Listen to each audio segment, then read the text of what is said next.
Rail Baltica yra greenfieldinis projektas arba plyno lauko projektas. Iš principo mes turime sankasą, geležinkelio bėgius, krūvą inžinerinių statinių, tokių kaip viadukai, tiltai, pralaidos. Šalia matote vieną iš jų, tai yra 2 lygių geležinkelio sankirtos žymintis viadukas, po kuriuo taipogi važiuoja ir automobiliai.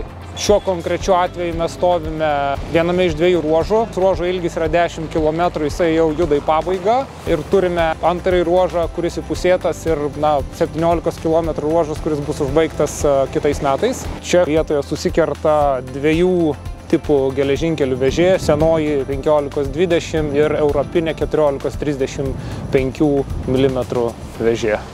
Bendrai geležinkelis yra statomas taip, kad neturėtų susikirtimo viename lygyje ir tas yra daroma dėl saugumo.